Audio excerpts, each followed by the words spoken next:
Hi y'all, I'm Tiffany and I'm here to talk to you about what it means to speak Disney. If you haven't been to Disney or planned a Disney vacation, you might be shocked to hear some terms that you do not understand. That is because Disney has its own language and terms that you need to understand to fully get everything that you can get out of your vacation. This is going to be a multi-video series in which I'm going to break down some of that Disney language and help you understand it a little bit better. It would be way too overwhelming to put it all into one video, so this first video is just going to be about the basics of the Disney property and resort. Now, when I'm talking about the Disney property, I'm talking about Walt Disney World Resort in Orlando, Florida. I'm not going to be referencing Disneyland in Anaheim in this video. Walt Disney World is made up of 4 main theme parks, along with some water parks and other things that you can do around the Disney property. The 4 theme parks are the Magic Kingdom, Epcot, Hollywood Studios, and the Animal Kingdom. I am going to start this video with the Magic Kingdom. This is the park that most people think of when they think of Disney World because it is the one that has Cinderella's castle as its park icon. The Magic Kingdom is sometimes abbreviated as MK. The Magic Kingdom is made up of different lands with various theming, and I'm going to kind of go over all of these lands with you. When you originally walk into the Magic Kingdom and you're looking at Cinderella's castle, you are on Main Street, USA. Main Street, USA is home to the Emporium, the biggest store in the Magic Kingdom, and also some food offerings. And you can meet Mickey Mouse on Main Street. If you walk down Main Street towards the castle, you will come to a central area known as the Hub. This has the partner statue. If you turn left when facing the castle, that will take you into Adventureland. Adventureland is home to some classic Disney attractions like Pirates of the Caribbean and the Jungle Cruise. Behind Adventureland, you will find Frontierland. This is where Big Thunder Mountain Railroad is and where Splash Mountain was, where Tiana's Bayou Adventure is going to be. Next to Frontierland to the right, if you're looking at Big Thunder Mountain Railroad, you will find Liberty Square. Liberty Square is home to the classic Disney attraction, the Haunted Mansion. Directly behind the castle, you will find Fantasyland. This is where you can find some more of those classic Disney attractions like It's a Small World, Peter Pan's Flight, Dumbo. There are so many more attractions in these lands, but I'm just kind of touching on some of the really popular ones. If you are on the Hub with your back towards Main Street facing the castle and you go to the right side, then you'll be heading into Tomorrowland. This is home of Space Mountain and the newest Disney attraction at Magic Kingdom, Tron Light Cycle Run. The Magic Kingdom isn't just rides, there are dining options and some entertainment options. At the time of filming this on a typical Magic Kingdom day, you will have the Festival of Fantasy Parade and a nighttime spectacular. Great spots to view the Festival of Fantasy Parade are Frontierland and Main Street, USA. The fireworks can be viewed from many different locations and it's a really different experience. But if you're really wanting to see the projections on the castle, then you need to watch the fireworks from Main Street. 2 popular dining reservations that are sometimes abbreviated in the Magic Kingdom are CRT and BOG. CRT is Cinderella's Royal Table, and this is where you actually eat inside of Cinderella's castle and you dine with some of the princesses. BOG is Be Our Guest, and it is located in Fantasyland. Here, you're eating in the Beast Castle. Magic Kingdom also sometimes has some specialty ticketed events. These include after-hour events and the Halloween and Christmas parties. It's important to note that the Magic Kingdom does close earlier to guests who do not have party tickets on the days of the Halloween and Christmas parties. The Halloween party is called Mickey's Not So Scary Halloween Party. The Christmas party is called Mickey's Very Merry Christmas Party. Another important thing to note about navigating the Magic Kingdom is the parking situation because it is slightly different than the other parks. Most parks you park and you go straight into the park entrance. At the Magic Kingdom, if you're taking a resort bus, then it will drop you off directly towards the entrance of the park. That is a Disney resort bus. If you are taking a non-Disney resort bus, or if you're driving yourself, then you will be let off at the TTC. This is the Transportation and Ticket Center. From the TTC, you will have to catch either the monorail or a boat to get to the entrance of the Magic Kingdom. The boat goes across what is called Seven Seas Lagoon. I have heard on extra busy days that there is sometimes a bus as well that will take you, but I have not personally seen that. Alright, that is the Magic Kingdom. Now let's move on to Epcot. Epcot is the second oldest park at Walt Disney World, and it is an abbreviation in and of itself. Epcot stands for the Experimental Prototype Community of Tomorrow. Epcot used to be divided into two sections. The front part was Future World, and the back part was the World Showcase. However, now that has changed and Epcot is divided into four sections, the front spot being 3 different areas and the back spot still being the World Showcase. The front is divided into World Discovery, World Celebration, and World Nature. The icon of Epcot is Spaceship Earth, the giant geosphere. And Spaceship Earth is located in the middle of the front section of the park, which is known as World Celebration. If you are walking into the front of the park, not the back entrance, which we'll talk about later, because Epcot does have 2 entrances. But if you're walking into the front entrance towards Spaceship Earth, if you go to the left side, you will find World Discovery, and this is where the newest ride at Epcot is, Cosmic Rewind. If you go to the right side, you will see World Nature. This is where the land and the sea pavilions are. This is also where you will find the Journey of Water, another new attraction that is in Epcot. As I mentioned before, the entire back of the park is the World Showcase, and it's made up of 11 different countries. These countries are all surrounding World Showcase Lagoon. In the back of the World Showcase, between the United Kingdom and France pavilions, you have the International Gateway. This is that other entrance to Epcot that I was talking about. This back entrance is for the Skyliner, or if you're from some of the Epcot area resorts, you can come in this entrance.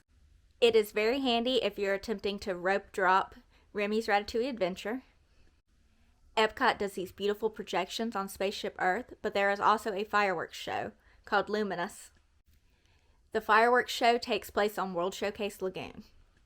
Another important thing to note about Epcot is that it has 4 festivals that occur during the year. At the very beginning of the year, you have the Festival of Arts. This is a festival dedicated to art. There are food booths, there's entertainment. It's a really fun time. The next festival that occurs in Epcot during the spring is the Flower and Garden Festival. Here you see lots of fancy topiaries, there are food booths.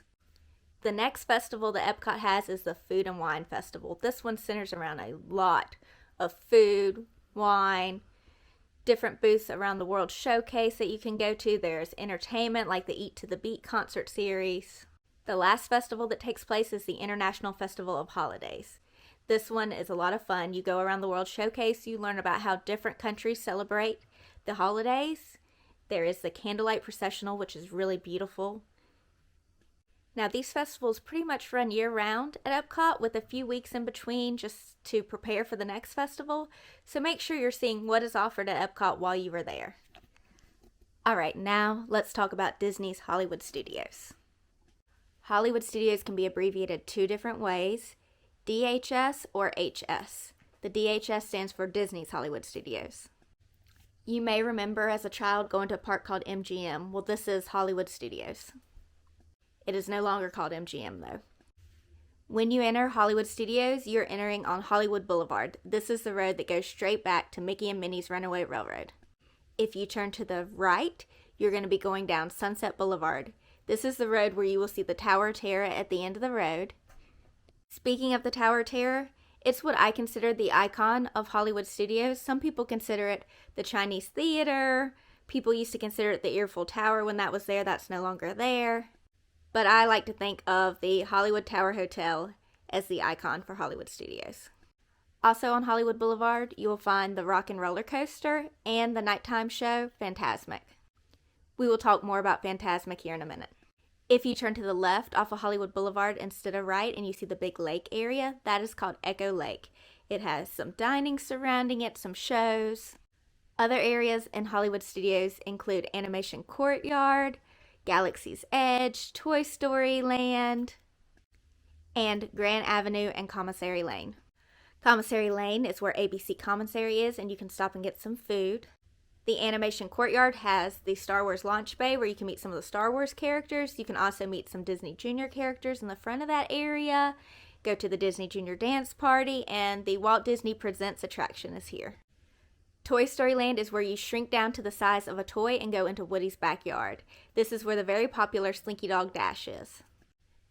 Another popular land in Hollywood Studios is Galaxy's Edge. This is the Star Wars area. Here you have the Millennium Falcon, and you have the really popular attraction Rise of Resistance, sometimes abbreviated ROR. Grand Avenue is a section of the park where you can find the Muppet Vision show, and you will know you're in this area because you will see a fountain with Miss Piggy. The nighttime show at Hollywood Studios is fantastic, and it is definitely worth your time to see. In my experience, the later showtime is typically the less crowded one, so that's something to keep in mind. And like I mentioned earlier, you go down Sunset Boulevard to get to the amphitheater that Fantasmic is in. Depending on the night that you're going, Fantasmic may have 1 or 2 showtimes, so make sure you're checking your My Disney Experience app. There are also some awesome projection shows that are on the Chinese Theater at night. So something to note about Hollywood Studios is it is also on the Skyliner, and it is in very close proximity towards Epcot. You can actually easily walk between Epcot and Hollywood Studios.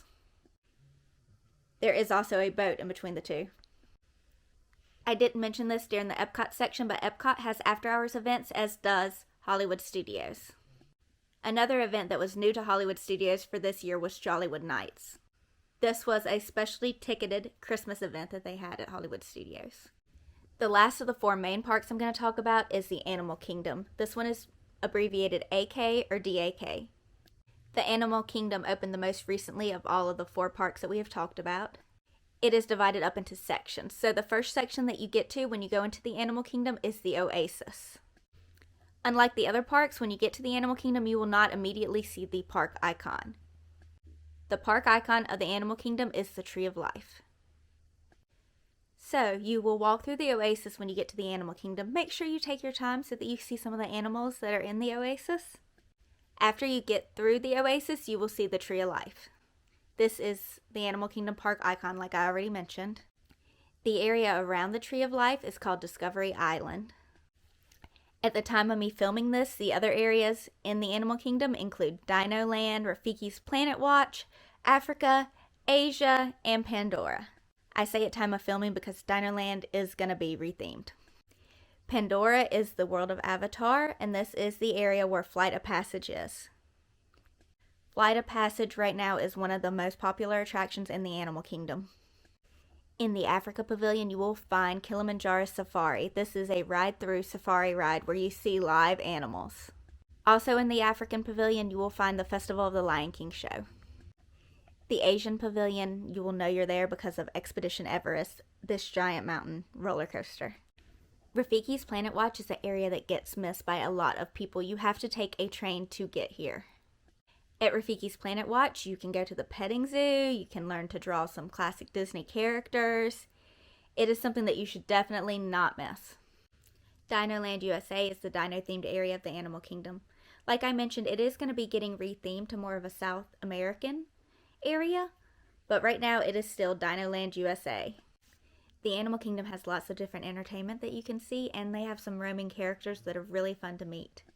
Another thing that came about since COVID is the flotillas in the Animal Kingdom. These are floats that go through the Animal Kingdom, and you can see some classic Disney characters on them. The Animal Kingdom typically closes earlier than some of the other parks. That is to give the animals a break. But I highly recommend, if you have the chance, to see the Animal Kingdom at night, particularly Pandora. It has all this bioluminescent. It is really beautiful. They do a projection show on the Tree of Life called the Tree of Life Awakens. This is a great show. Walt Disney World also has 2 water parks, Typhoon Lagoon and Blizzard Beach. I could not release a video about Disney property without at least mentioning Disney Springs. This is one of my favorite areas on Disney property. I think calling Disney Springs a shopping center would be kind of selling it short. I mean, it is a shopping center, but it is so much more. Disney Springs has tons of dining, including my favorite restaurant on all of Disney property, Chef Art Smith Homecoming. There is shopping, both Disney-themed stores and non-Disney-themed stores. And there are lots of things to do in entertainment. You have the Aerophile where you can take, it's not a hot air balloon, I forget what they actually call it, but it's like a hot air balloon. You take a big balloon up and you can see the Disney property. You can go to Cirque du Soleil and see a show. There is a movie theater. There is a bowling alley called Splitsville. There is the World of Coke, where you can taste Coke products from around the world. And you can take a ride in one of the amphicars at the boathouse. Also, you never know what other type of entertainment you might see while you're at Disney Springs. And if you go during the holiday season, you can do the Christmas tree stroll. This is a really fun free activity. Alright, so that is just a rundown on some of the main things that you can see on Disney property. I am going to do more videos on the special Disney language, including stuff about Genie Plus, about the My Disney Experience app, about transportation around Disney property, but I felt like this was enough information just to get you started on the very, very basics. Thank you for taking time to watch this video. If you liked it, please subscribe to my channel and watch some of my other videos to see more of Disney property. I really appreciate all of your support, and I hope that you have a magical day.